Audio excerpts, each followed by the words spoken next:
Aujourd'hui, en Espagne, au Maroc, on nous contacte, à Madagascar aussi, on nous contacte. Et pourquoi? Parce qu'il y a des financeurs qui veulent financer des centrales photovoltaïques de l'éolien, mais qui n'ont pas le financement pour être accordés au grid électrique. C'est-à-dire qu'ils veulent financer les ENR, les énergies renouvelables, ils veulent pouvoir le faire dans des déserts où le kilowatt crête est très bon, mais ils ont besoin d'un cas d'usage en face. Ils ont besoin d'un industriel capable de racheter 100% de la production, de s'effacer d'ici à 5 ans, donc de ne pas renouveler les machines qui minent du Bitcoin, pour qu'eux ensuite se remboursent et se raccordent au réseau électrique pour injecter cette énergie au réseau national. Mais ça, c'est un cas d'usage qu'on ne trouve pas. Je ne connais pas aujourd'hui d'industrie en dehors du minage du Bitcoin capable de le faire.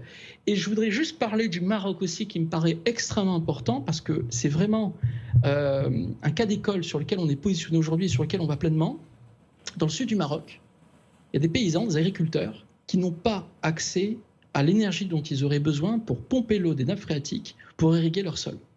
On nous a appelés pour intervenir, pour faire plus de 10 mégawatts, donc c'est à peu près 3-4 000 machines, de minage là-bas, parce que l'énergéticien, dans ce cas-là, en nous vendant l'énergie, à la fois il peut financer son photovoltaïque, mais surtout, on peut donner gratuitement l'accessibilité à l'énergie à ces agriculteurs pour qu'ils puissent produire leurs champs et pour que l'énergéticien n'ait pas le risque de vendre son énergie sans être sûr de pouvoir le faire avec tous les aléas que ça représente. Non, là, il a un industriel en face qui mine du Bitcoin et qui lui garantit le rachat de 100% de la production. Et ça, c'est exceptionnel.